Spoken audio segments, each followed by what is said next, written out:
Alright, so welcome back to a video on the channel. So this video I work on building a structure at the base of the waterfall to my island. What that is, I'm going to keep that a secret for now. But right now, I want to talk about the fact that the entire global economy might be cooked in about 2 years. And I'm not exaggerating. So pretty much, if you look at the stock market over the last few days, there's been a bunch of, tech stocks just like taking a massive drop. So we're talking about companies like Uber, DoorDash, and more just dropping. And the reason for this is because of a paper that dropped on Sunday from a financial analysis group called Citrini Research, I believe that's how you pronounce it.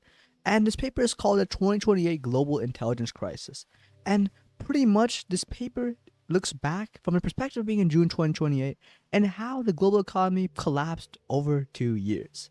So normally when people talk about these AI doomsday scenarios, they talk about things like Terminator or I don't know, Skynet launching nukes. But this report from Citrini, it's more terrifying because it's actually grounded in reality. Like a step-by-step breakdown of what happens when the AI actually works the way that tech CEOs are pushing it to be.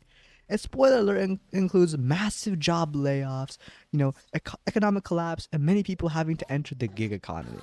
So, let's break down how this actually happens according to this report. Because every single step of it actually makes total sense, which is the scary part. So first, let's start with the software. So over the last few months, there's been stuff like, OpenAI's Codex and Anthropomorphic's Claude Code, like insane AI coding agents that can build like entire programs. And there's a problem with this because right now the entire corporate world runs on a business model called software as a service. So pretty much companies pay like millions of dollars per year to platforms like Salesforce, Asana, and more to manage their databases and organize their workflows, like administrative stuff pretty much. But the Citrini report asks a very simple question. Like, why would a big company pay all that money for software when an in-house, AI coding agent can, do the same thing for, much faster and much cheaper? And the thing is that obviously the companies like, big tech or whatever, like they would obviously just, use their own AI. And that's where the entire software as a service bubble just pops. And here's where like it's kind of ironic. So let's look at a company called, ServiceNow, like an example, which charges their clients, per human user. So if an AI agent makes a corporation, 15% more efficient, that corporation is going to lay off 15% of its human workforce. That's just how it's been going so far. And when they do that, ServiceNow loses 15% of their layout licenses. So the AI-driven layoffs that make the client company more profitable mechanically destroy the revenue of these software companies. And then the companies most threatened by the AI become the ones forced to adopt it the most aggressively just to survive these price wars. But it doesn't just stop at corporate software because the report also talks about the consumer market. And this is where things get, funny in sort of a dark way. So let's talk about the death of the middleman. So there are companies like Uber, DoorDash, and payment processors like Visa and MasterCard. And their entire business model is being a middleman for transactions. For example, when you're, booking a hotel or something or, buying food, like you don't just directly go to the restaurant or like, the hotel online. You do it through an app like DoorDash or like, Visa or MasterCard. And that is where like they get a cut of the money. So that's like where they get their revenue from. But the thing is that AI agents, like they do not do this. Like let's say you ask an AI agent to, order you a pizza. It's probably gonna find like the most, efficient route, like scrape the entire internet, find the absolute cheapest route, and probably pay for it in like cryptocurrency to avoid like Visa's transaction fee. So the problem is that, this completely bypasses these middleman companies. And when this report dropped, like companies like Visa, MasterCard, and the food ones like Uber, they saw that the stock prices actually went down a bit because they realized that, like, oh, these AI, they don't care about like our app or credit card points or loyalty rewards. They just want to get the task done. That's what AI does. So here's the thing. When software companies are dying and middleman apps and middleman services are dying, what happens to the humans working there? This brings us to the core nightmare of the report. We're pretty much like a feedback loop with no natural breaks. So historically, the tech pro argument has been along the lines of, okay, sure, tech can destroy jobs, but it also creates new ones. The tractor destroyed farming jobs, but it created factory jobs, for example, or like the industrial revolution, like there's new jobs for that back in those days. But the report points out that AI is fundamentally different. Like AI is a general intelligence. Like it improves at the exact tasks that humans would normally like redeploy to. Like you can't just lay off a junior coder and tell them to become like an AI manager or a prompt engineer at this point, because the AI is actually getting better at managing itself and writing its own prompts. Like human intelligence was valuable because it was scarce. But now this premium of the human intelligence is rapidly unwinding. So then where do all these, thousands of laid off, tech workers, white collar workers go? They go to the gig economy.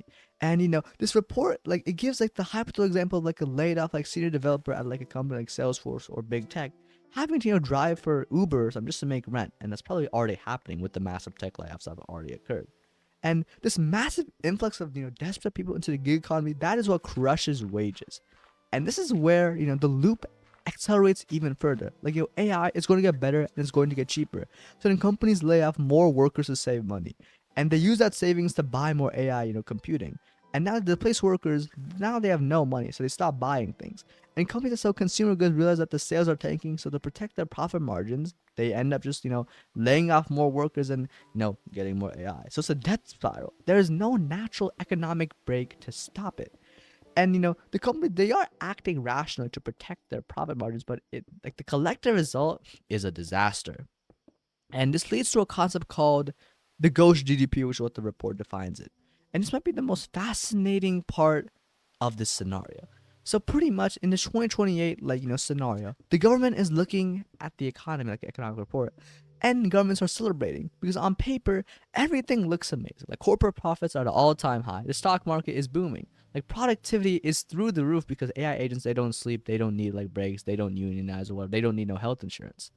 But down on the actual human ground, like actual reality, the real economy is just completely frozen because they call it ghost GDP because there's no money actually circulating. Like for example, a massive server farm of GPUs in, I don't know, like Minnesota or Montana is now doing the output of tens of thousands of white collar workers. But that server farm, it doesn't actually buy stuff, goes out to a bar and buys drink. It doesn't interact. Like it doesn't buy a new car. It doesn't pay a mortgage. It doesn't buy no video games. Machines do not spend money on discretionary goods. So to the top 1% who own the computing power in these data centers, seeing their wealth absolutely explode, they're going to be joyful. But then the consumer economy, which makes up roughly I think 75% of the United States GDP, and obviously in most countries the consumer economy is very important, that just withers and dies. And of course, when the consumer dies, the financial markets follow as well.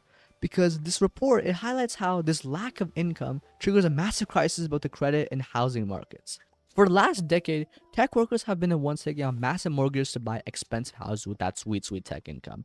But now, if the workers are now, unemployed or driving Ubers or whatever, they can't pay that mortgages. And then the mortgage market starts seeing defaults. Not from subprime borrowers, but from, former high income prime borrowers.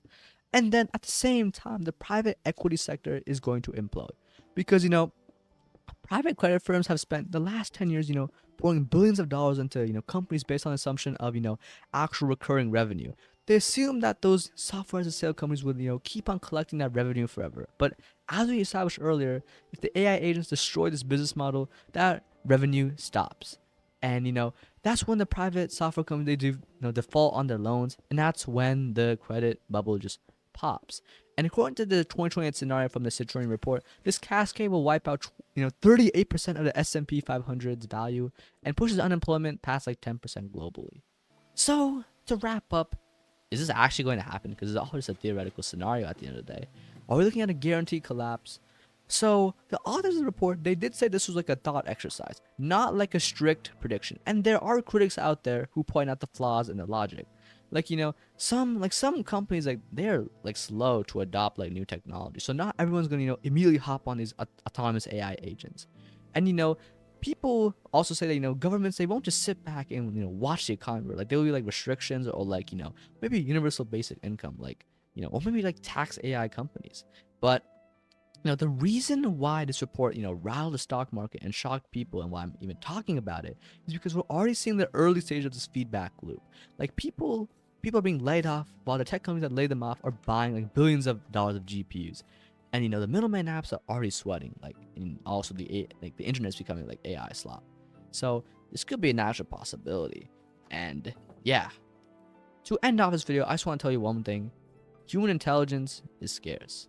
And maybe someday in the future with all this AI stuff, human creativity will be scarce. Like maybe that could be something, but I don't know what I'm saying. But yeah, if you enjoyed this video, make sure to like and subscribe, and I'll see you next time.